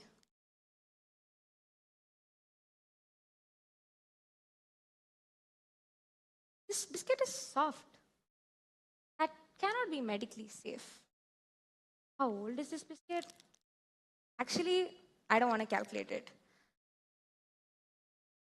Ignorance is the only way of survival in government hospitals. Honestly, med school completely lied to us. Where's all the inspirational background music? Where's all the dramatic moments? Mostly, I just feel sweaty and hungry and confused. And people think emergency medicine is just exciting. It's not. They think it's dramatic all the time, like the way TV serials dramatize everything. Mostly, it's just everybody's sweating, machines are beeping, relatives are asking questions that nobody can answer, and paperwork and waiting. Waiting for scans, waiting for blood, waiting for tests, waiting for someone senior enough to make a decision, and hoping that somebody makes it till the morning. Waiting for somebody to tell them that their person is going to make it alive. And sometimes waiting to hear the opposite. That part never gets easier. You just get faster at hiding it. That sound doesn't even register anymore. First year MBBS, I used to panic every time somebody literally shouted. Now, unless somebody is literally on fire, I am like, yeah, okay, coming. I used to be so sincere in med school. Front row, color-coded notes. I want to help people. I genuinely thought I was going to change the healthcare system. That is such a first-year MBBS thought. By internship, you're just hoping to use the restroom just once during your shift. God, if I meet the 16-year-old me, I'll run.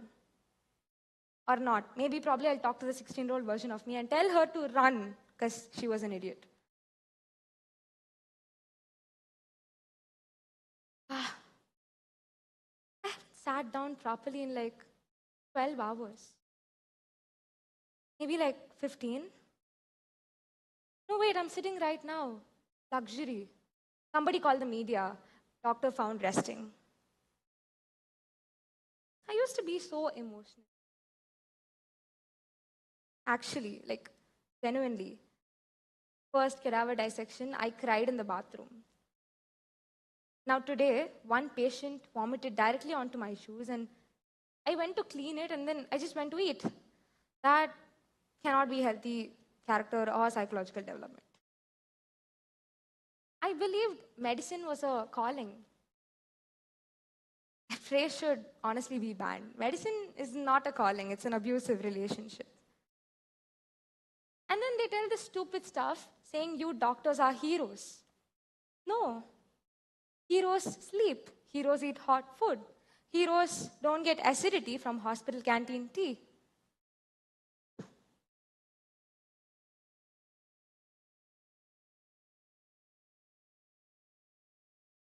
And you know what I did today?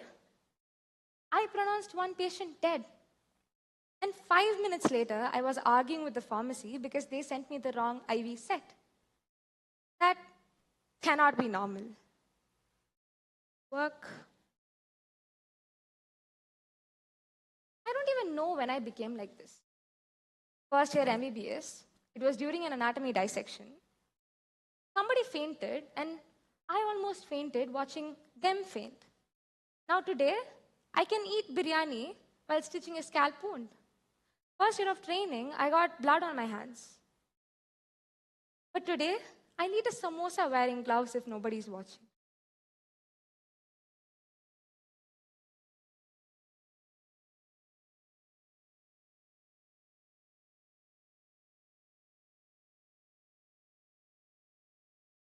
You get used to the smells. Smell of Dettol, fear, sweat, boiled milk from relatives' flasks, and blood. Blood has this weird iron smell that nobody warns you about. Oh, wait. Speak of the devil. Blood. Whose this is? I have no idea.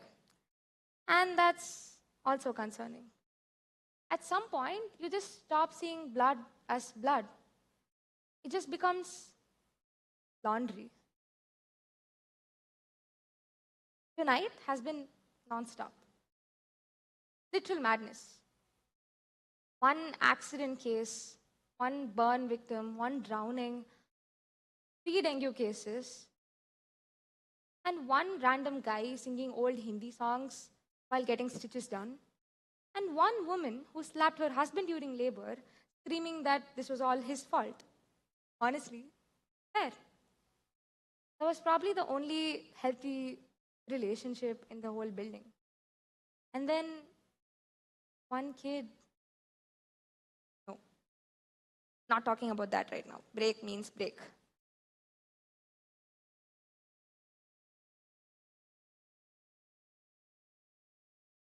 An old man in Ward B and one mother screaming at me because her child had fever for 4 hours, and that we weren't taking her seriously. Madam, respectfully, the man next to your son has been stabbed. Please rank your emergencies properly. But then, I also get it. Everybody who comes here is scared. And scared people become difficult to handle. Some people cry, some people shout, some people pray, and some blame doctors because blaming death is harder. And one more here. I just hate paperwork. You know how ridiculous medicine is. You can save someone's life perfectly, but if documentation is incomplete, then suddenly that is the biggest problem. Patient dying, fine. But a signature missing, national crisis. Mine already looks illegal. Dr. Karthik says that medicine is 50% knowledge and 50% perfect handwriting. And one uncle who asked me if drinking hot water can help cure cardiac arrest. Sir, if that worked, we'll all be unemployed by now. And the thing is, half of my job is just pretending that I understand what's happening around me. And the worst part is, everybody in the hospital works fast, like they have a purpose. I also walk fast. I just have no idea where I'm going. I think med school just aged me prematurely. I was complaining while sitting down yesterday, and that is not a young person's activity.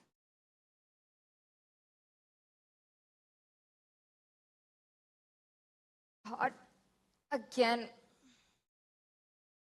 I'm 22. Why do I sound 47 like someone's retired father? I haven't called my mother in 4 days. She keeps sending me messages. Eat properly, sleep properly, as if those are just options. She tells all my relatives very proudly that I'm a doctor. She tells, my daughter is a doctor. Meanwhile, her daughter just ate expired biscuits, sitting next to a box of God knows what. Dreams do really evolve. I think she knows I'm not okay. Mothers always know. Last month I went home after a double shift and she looked at me for 2 seconds and said, you don't laugh like before. And she was right. Somebody yelling could be an emergency, could also be at them at the billing counter. They just have the same energy. I think something's wrong with me though. Like, here. Something just feels numb. Patients cry and I sometimes feel nothing. And then random stupid things affect me too much. Like,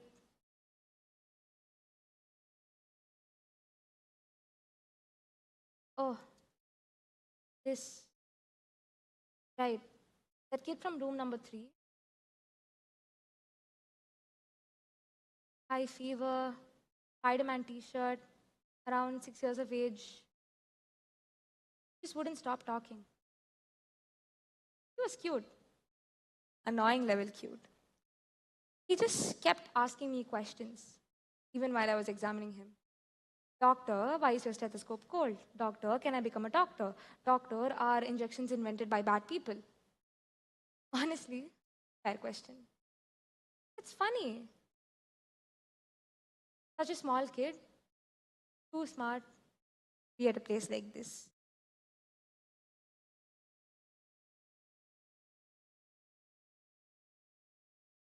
His mother looked exhausted, like she hadn't slept in days.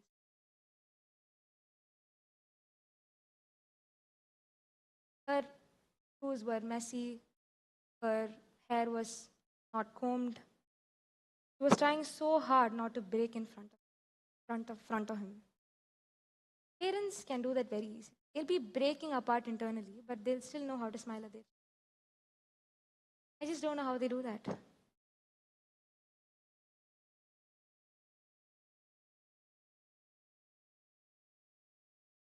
You can always tell when parents are really scared. They just become more polite. And that's even more heartbreaking. Sorry, doctor, please, doctor, whenever possible, doctor. As if they're asking for a favor instead of help. This right here is his case sheet.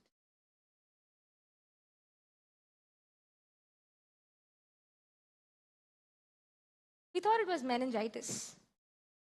We needed an ICU. There were no beds. Obviously, there are never enough beds.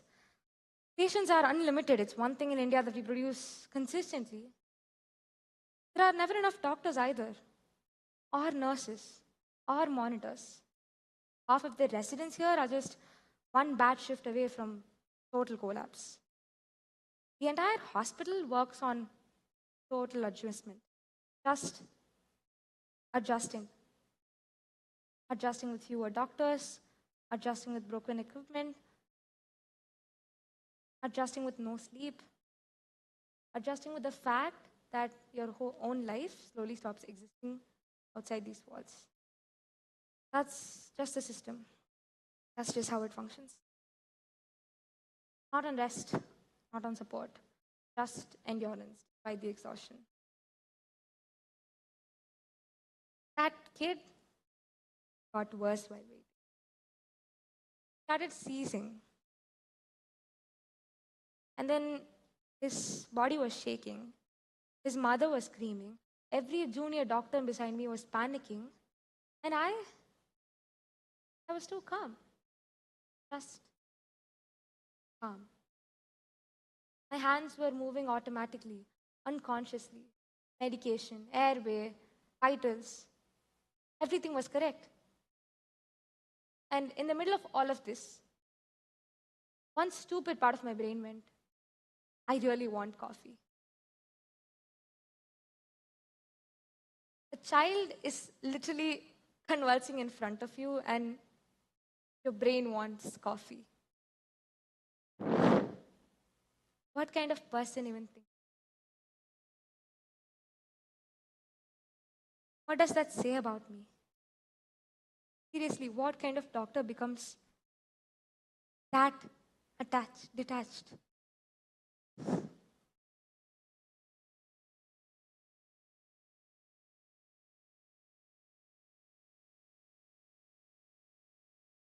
People think burnout means being tired. No. It's when you stop reacting properly. Good news doesn't feel good enough, and bad news doesn't feel shocking enough. Everything just feels flat.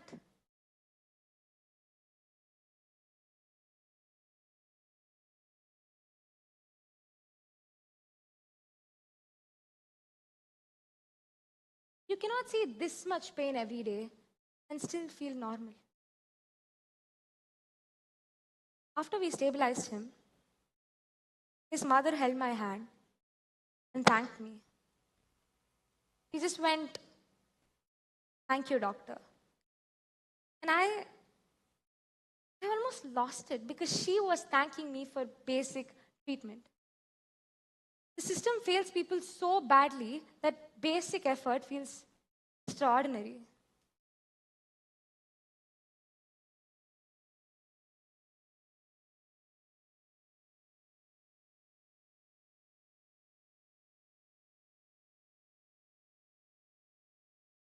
I am tired of the system. I am tired of apologizing for things that shouldn't be happening. I am tired of people thinking that suffering is some rite of passage in training. I am tired of people thinking that suffering is the way to treatment. And outside, people think we're either heroes or villains, nothing in between. Either God hungry, God what? God in white coat or power hungry monsters. But we're just tired people trying not to make mistakes.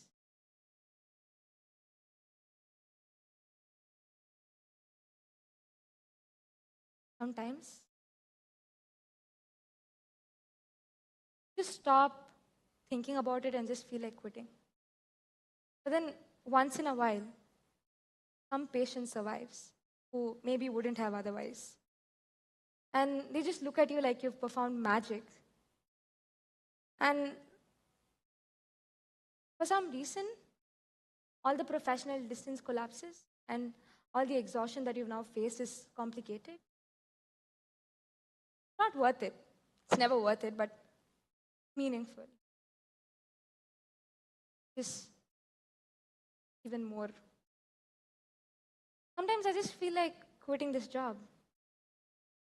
Taking up some clinic job, sleeping for normal hours, becoming a human again. And then one day, a kid smiles at you because you've saved them. I hope this guy comes to me tomorrow and gets this car. I hope one day I become normal again. Or, God knows, this job has permanently rewired my brain.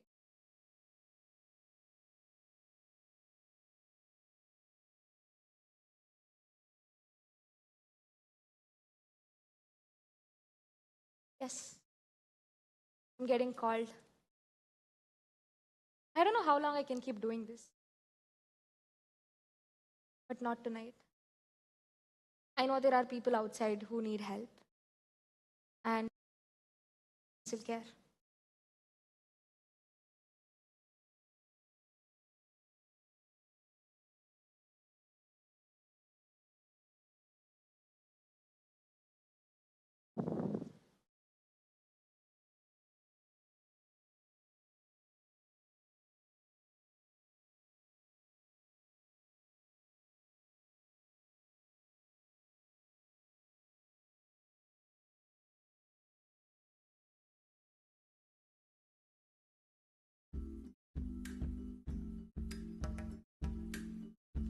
That was such a moving and heart-touching performance. Let's give her a bigger round of applause.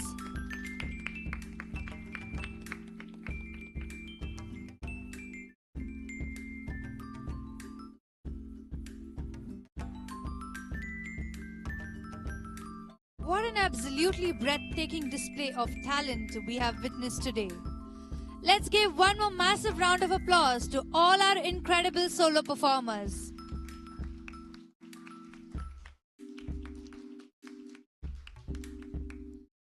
Seeing these kids shine on stage is a testament to the power of performance-based learning. And parents, since our kids are already a vital part of Kriya Play family, we want to make sure you are the first to know our year-long regular sessions are officially open for registration. The upcoming 2026-2027 edition of our speech and drama after-school program is opening batches in a branch near you.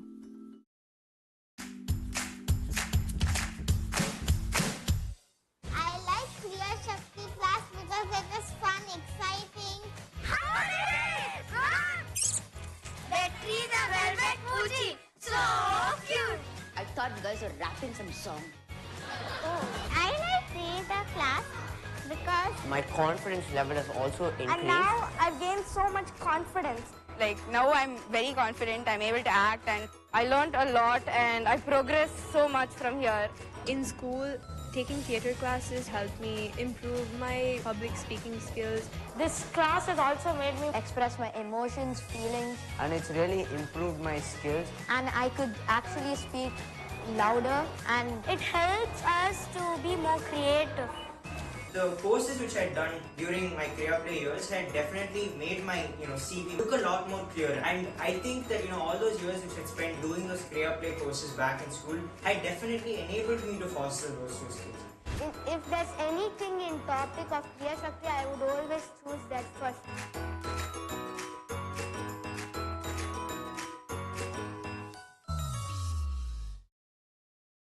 If you want your children to continue building this spectacular confidence all year long, please contact our help desk right outside the hall today or head straight to our website at kriyaplay.app/courses to secure your spot. And now, it's time to celebrate the immense hard work and major milestones of our current batch. I would love to call all our spectacular students from today's show to come up and join us on stage.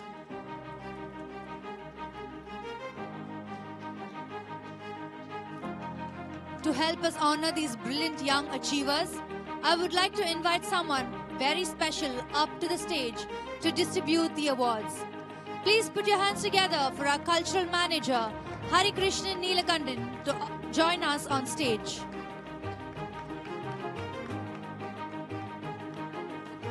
Every single child standing before you today has completed a massive journey to earn their certification, which proudly features their International TED Student Talks certificate.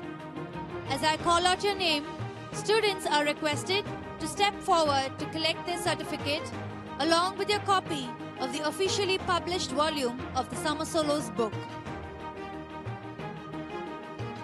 First up, the old wizard from the last fame of the tower, S. Hemikesh Manikandan.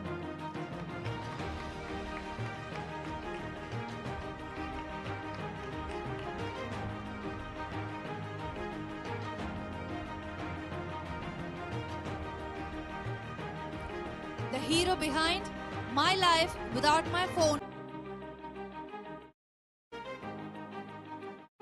Up next, the dreamer from the mystery wand, Prakul Raghav M.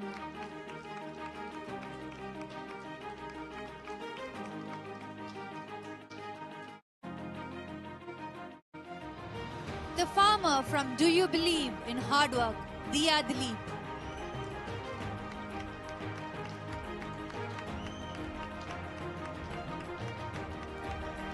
Following that, the boundary setter from the Revolution of No, Shaurya Lalwani.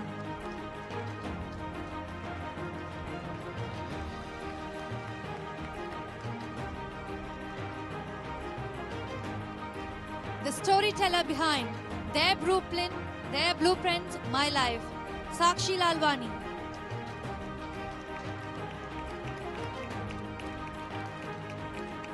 Up next, the employee behind Dragons, Drama and Paperwork, Mihika Nagpal. The world traveler from How I Ruined the Seven Wonders, Akshat Baya.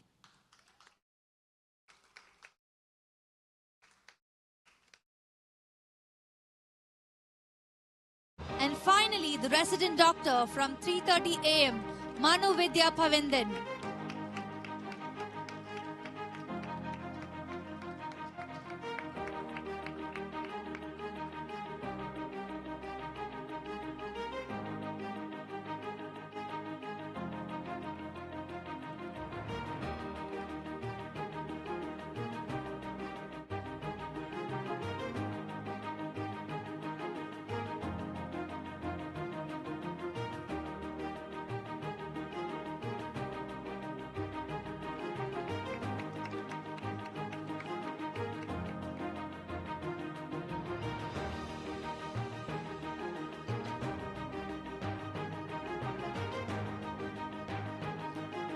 Before we officially wrap up the day, an event like Summer Solos is incomplete without hearing from the true anchors of these children's lives.